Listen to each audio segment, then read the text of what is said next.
Mediapart, 16 juin. Crise à Radio France. Sybille Veil organise une purge sociale qu'en réalité rien ne justifie. En raison d'un appel à la grève émanant de l'ensemble des organisations syndicales portant sur le plan d'économie proposé par la direction... Ah bon, on va mettre RMC du coup. Elisabeth Borne, bonjour. Bonjour. Ministre des Transports. Le ministre des Transports, elle s'appelle Borne. C'est bien foutu la Macronie quand même. Hein.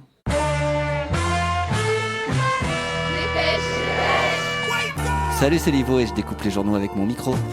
Le Figaro, 17 juin. Au Salon du Bourget, Emmanuel Macron dévoile le futur avion de combat franco-allemand. Ouais, non, je vais pas venir au barbecue, non. Non, bah là, je suis en train de mater le live du Salon du Bourget.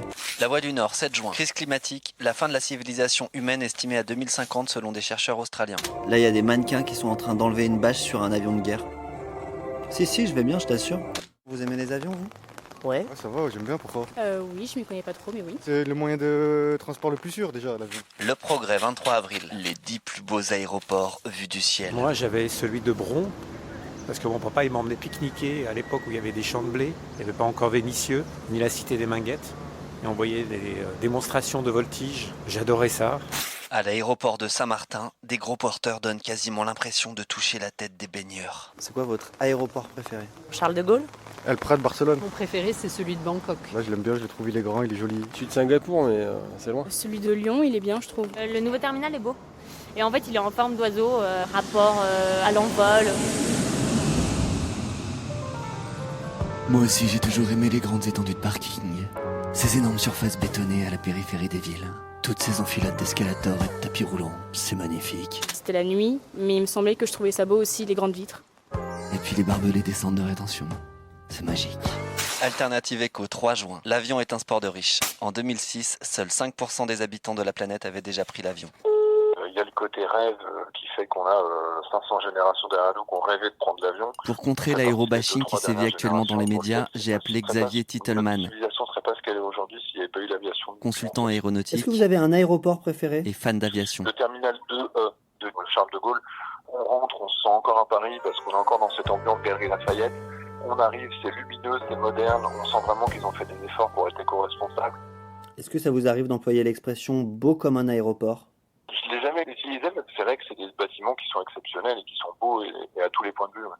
Le JDD 2 juin, aux côtés de plusieurs parlementaires écologistes et insoumis, la députée Delphine Batho propose d'interdire les courts trajets en avion. L'aviation fait énormément d'efforts. On va multiplier par 4 le trafic et on va diviser par 2 les émissions de CO2. Mais est-ce que les autres secteurs font aussi bien ? Le Monde. À capacité de transport égale, l'avion pollue 2,5 fois plus que la voiture et 60 fois plus que le train. Vous prenez un Paris-Nice, en avion c'est 670 km, en voiture c'est plus de 930 km. Ramener le trajet au kilomètre est forcément avantageux pour la voiture puisque la voiture ne fait pas une ligne droite. Le HuffPost, 3 juin. Interdire l'avion quand on peut prendre le train, François de Rugy est contre. Plus un avion est lourd, plus il va émettre de CO2.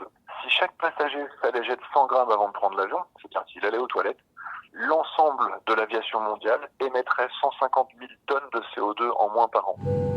Mesdames et messieurs, ladies and gentlemen, afin de réduire nos émissions de CO2, nous allons maintenant procéder à l'évacuation de toutes les personnes en surpoids.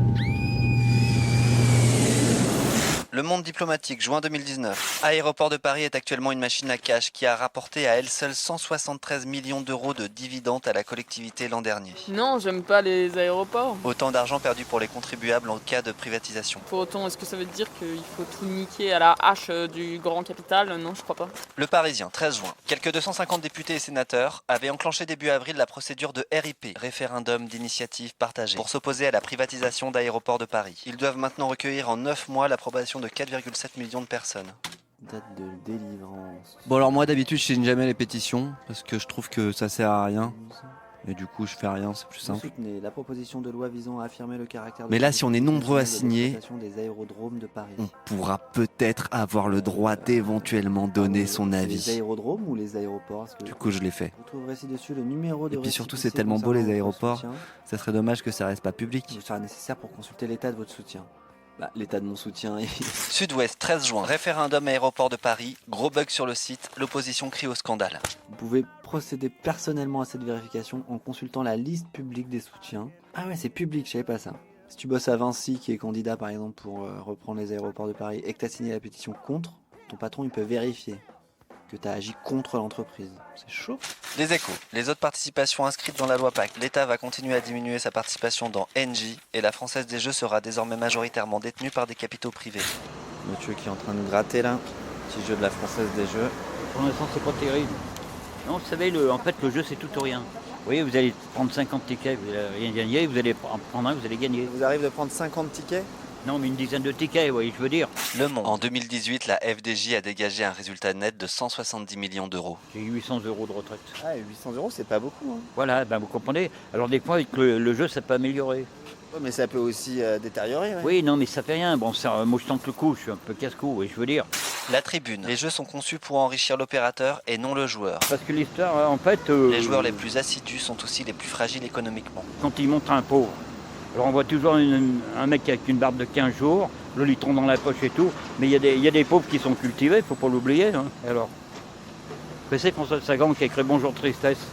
C'est la vie actuelle, c'est Bonjour Tristesse. Vous voyez, moi j'ai connu l'époque, les gens se disaient bonjour ou tout, maintenant les gens ils font tous, même les anciens font la gueule. L'époque où les gens se disaient bonjour, elle s'est arrêtée quand ? Ben dès que c'est, je sais pas... 88 ? À peu près.